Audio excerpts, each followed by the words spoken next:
Baik, hadirin yang berbahagia, Dewan Hakim yang kami muliakan, langsung saja kita tampilkan peserta pertama kita pada malam yang berbahagia ini. Bersiap-siap peserta TQ 310 akan membacakan surah Shad ayat 41 halaman 455. Nomor peserta TQ 310 akan membacakan surah Shad ayat 41 pada halaman 455. Peserta TQ 310 akan membacakan surah Shad ayat 41 pada halaman 455. Kepada peserta TQ 310 disilahkan.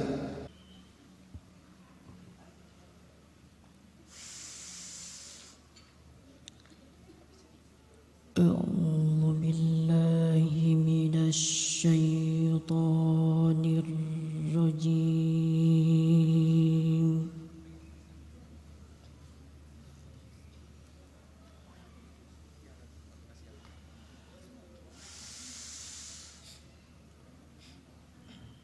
بسم الله الرحمن الرحيم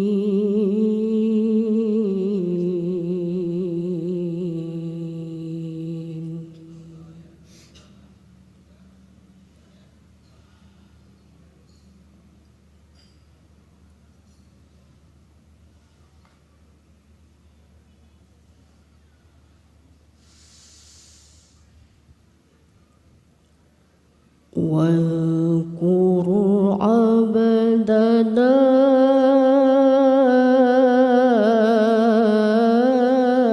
أيوب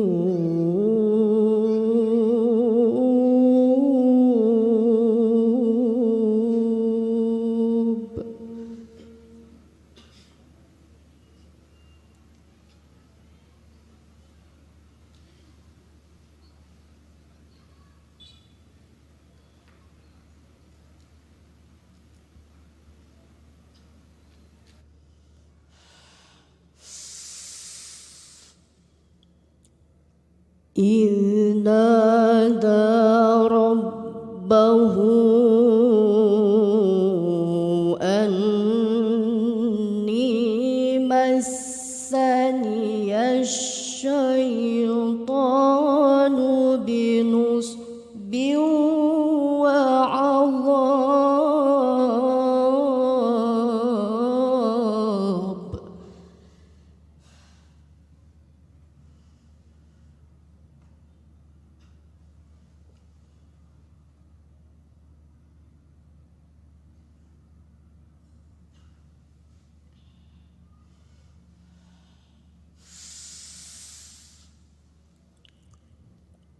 اركض برجلك هذا مغتسل بارد وشراب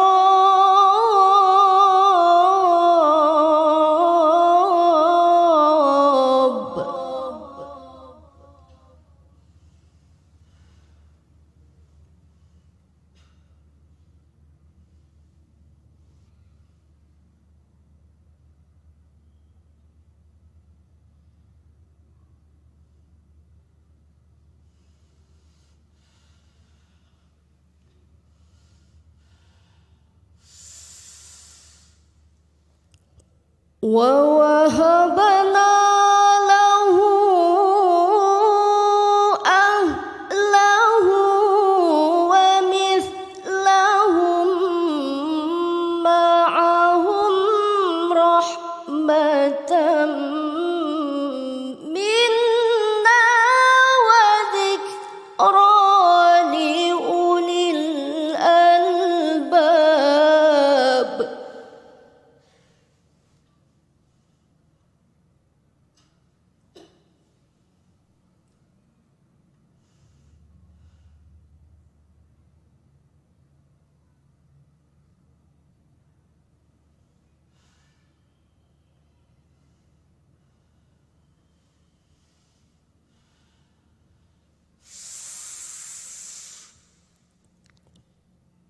وخذ بيدك ضغثا فاضرب به ولا تحنث إنا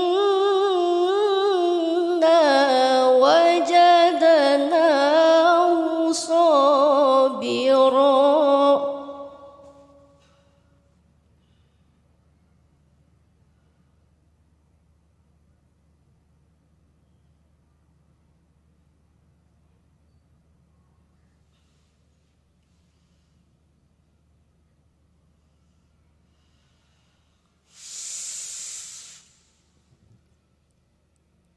نعم العبد إنه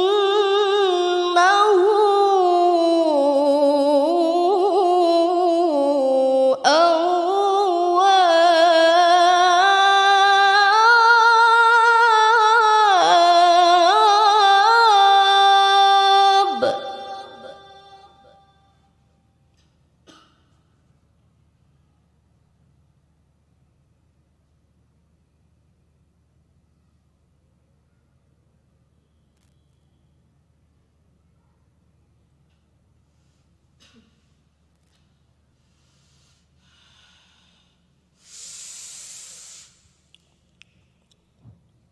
واذكر عبادنا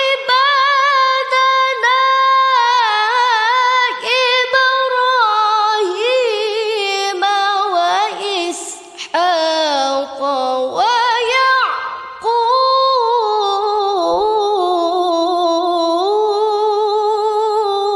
ويعقوب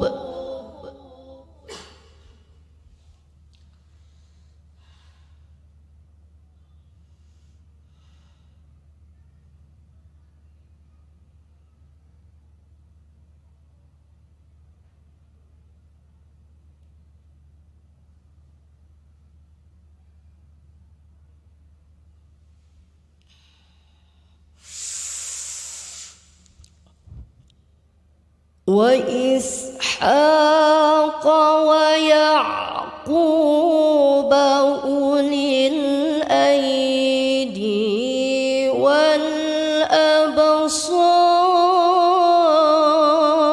والأبصار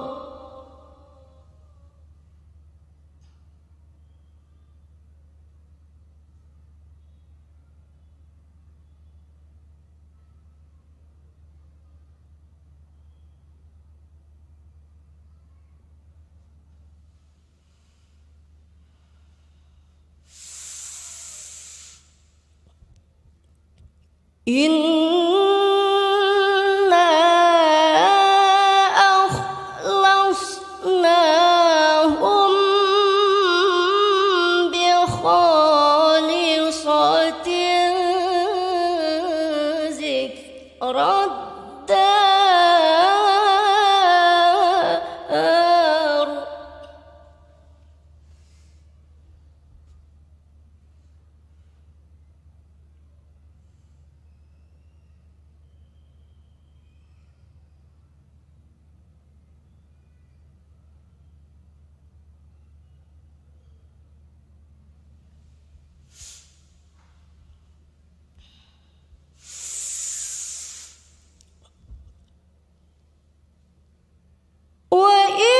وإنهم عندنا لمن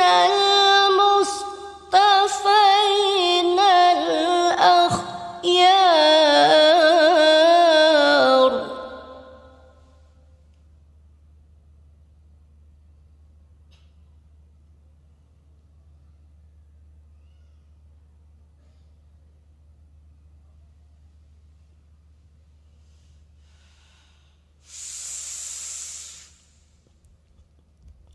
واذكر إسماعيل واليسع وذا الكفل وكل من الأخيار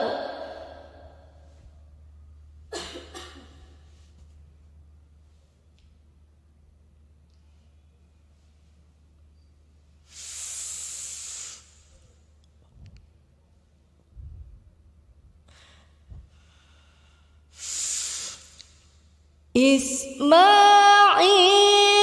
واليسع وذا الكفل وكل من الأخيار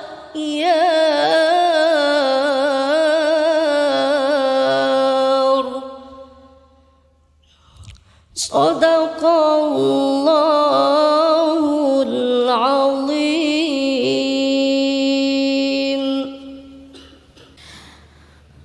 Majelis Hakim yang kami muliakan, hadirin yang berbahagia, Berikutnya kita tampilkan peserta TQ 311 akan membacakan surah Az-Zukhruf ayat 57 pada halaman 493. Kepada peserta TQ 311 disilahkan.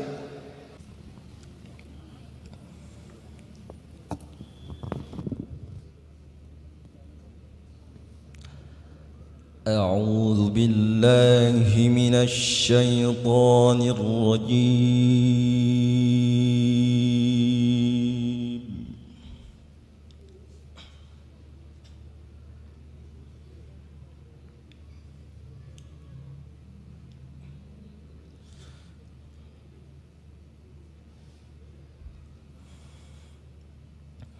بسم الله الرحمن الرحيم.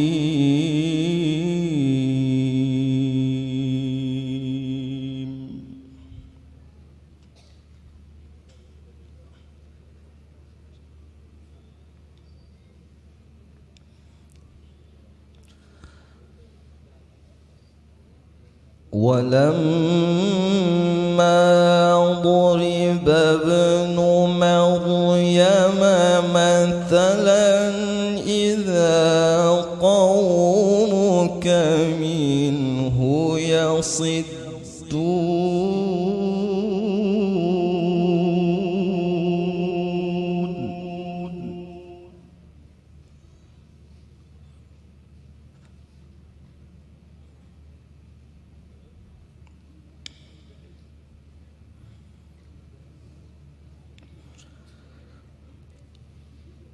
وقالوا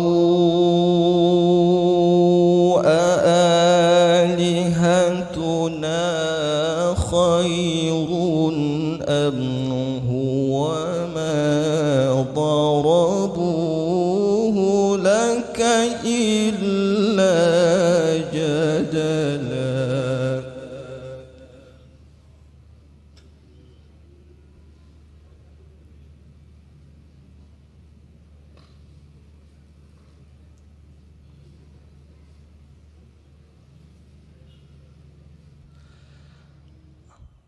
بل هم قوم خصمون.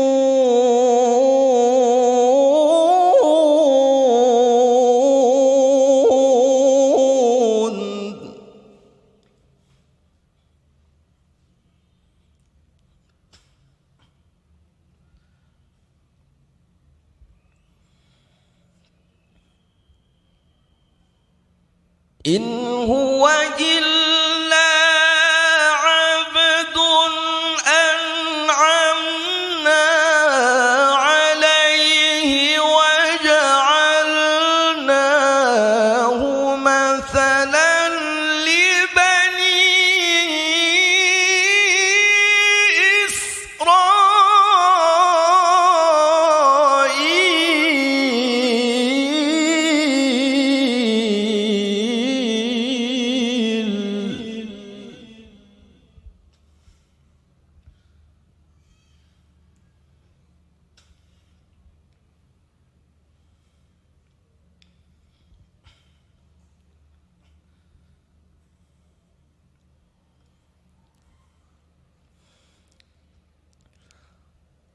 ولو نشاء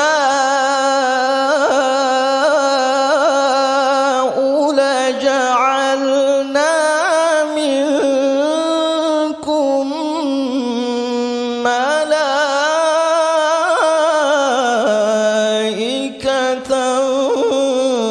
في الأرض يخلفون.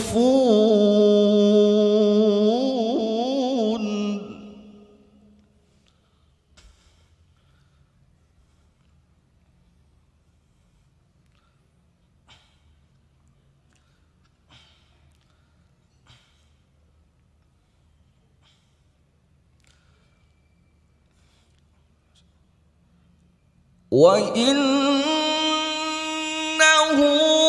لعلم للساعة فلا تمترن بها واتبعون هذا صراط مستقيم.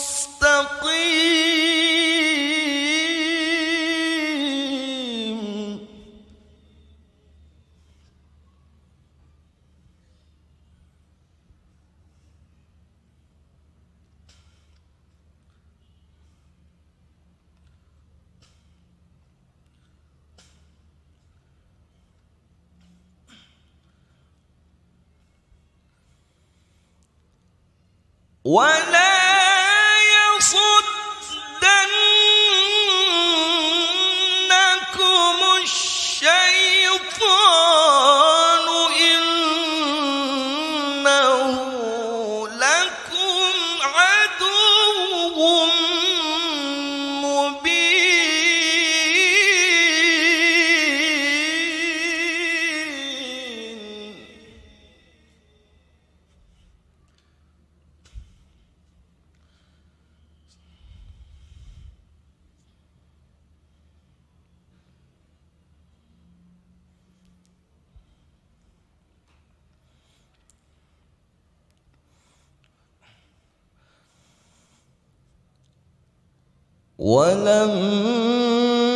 ولما جاء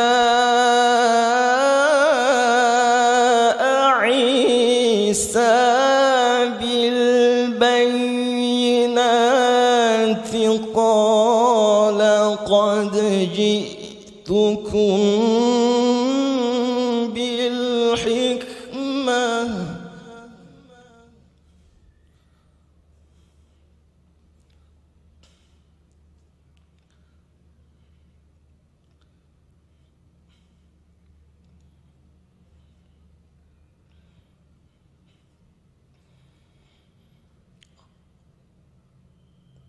قال قد جئتكم بالحكمة ولأبين لكم بعض الذي تختلفون فيه فاتقوا الله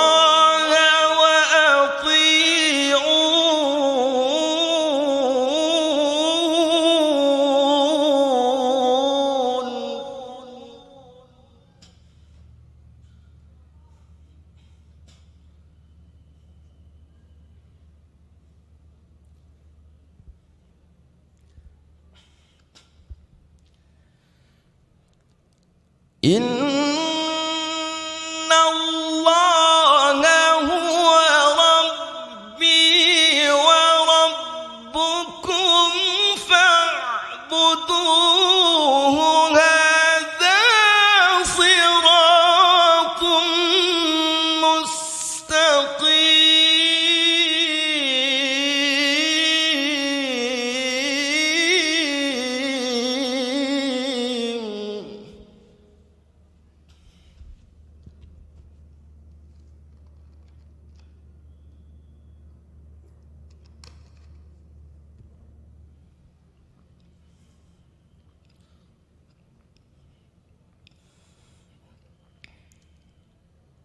فاختلف الأحزاب من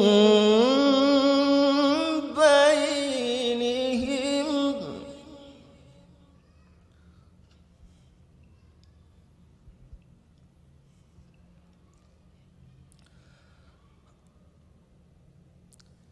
فويل للذين ظلموا من عذاب يوم أليم.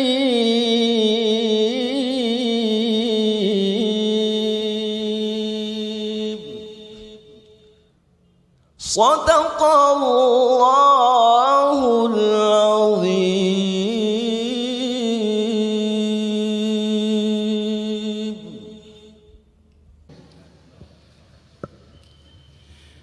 Berikutnya kita tampilkan peserta TQ 312 akan membacakan surah An-Naml ayat 45 pada halaman 381. Kepada peserta TQ 312 disilahkan.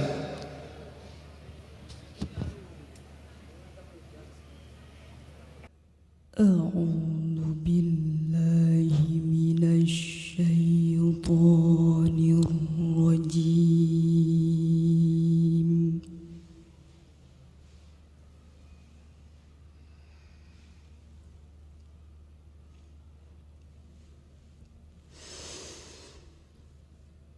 Bismillahirrahmanirrahim.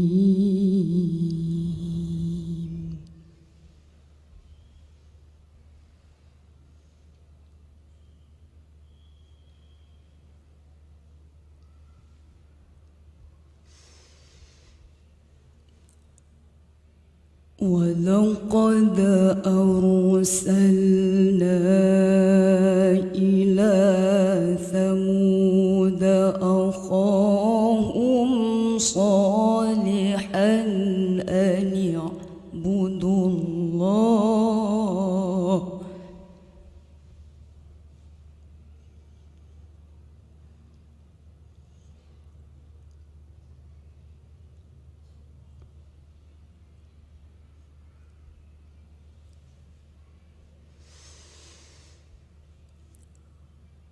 فإذا هم فريقان يختصمون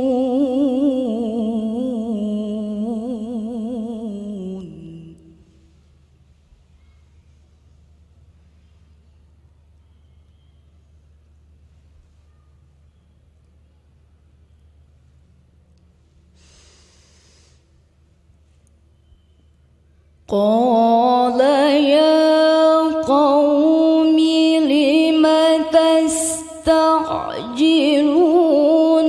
بالسيئة قبل الحسنة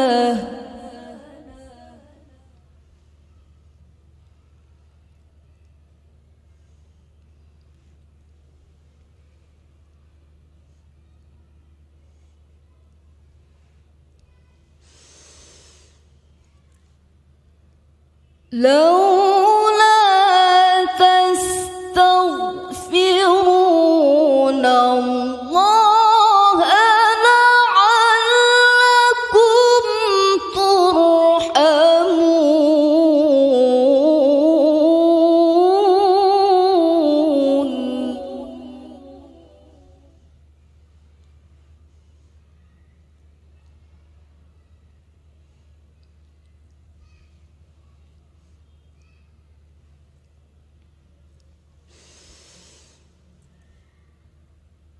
قالوا طيرنا بك وبمن معك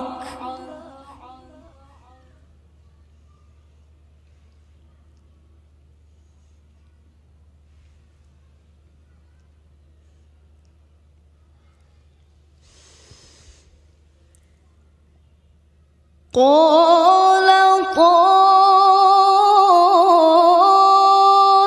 طائركم عند الله بل أنتم قوم تفتنون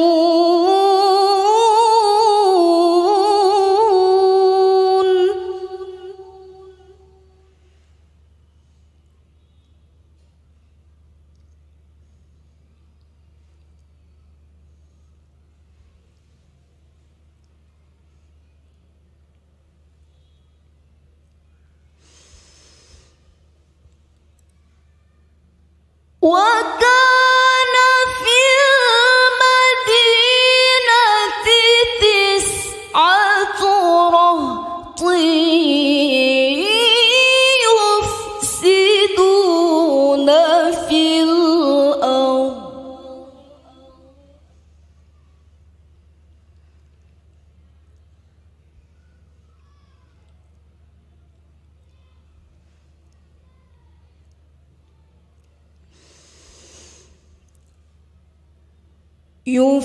يفسدون في الأرض ولا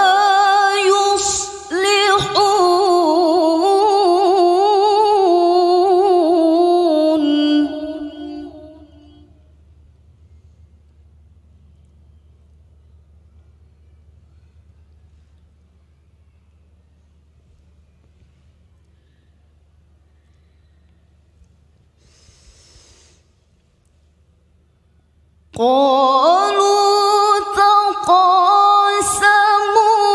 بالله لنبيتنه وأهله ثم لنقولن ولوليه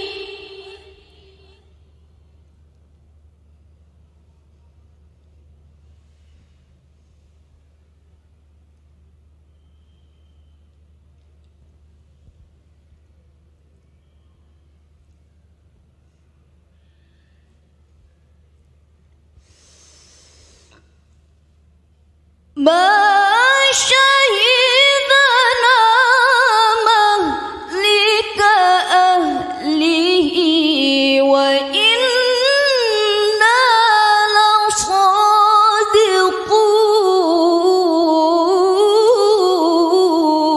لصادقون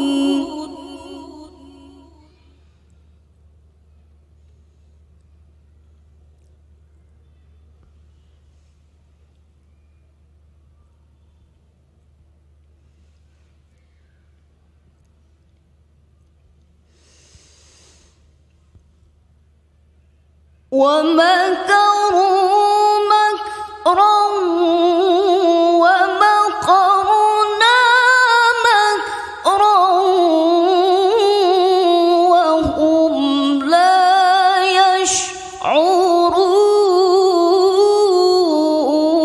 يشعرون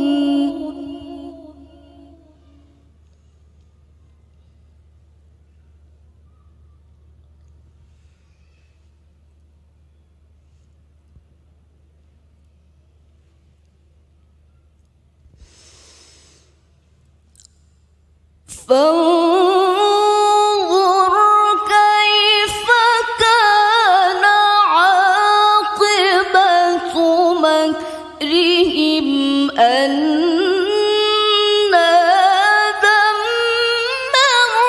دمرناهم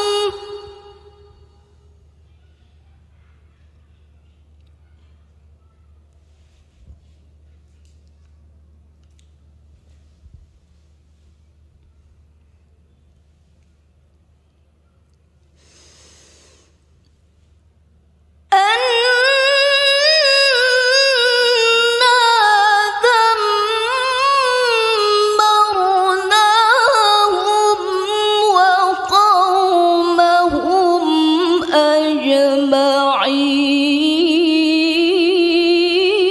أجمعين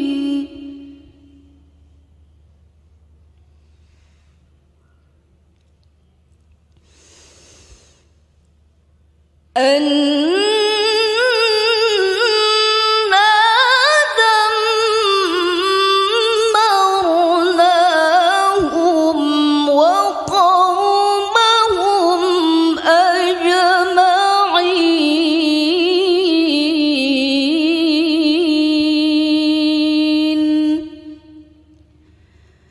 صدق الله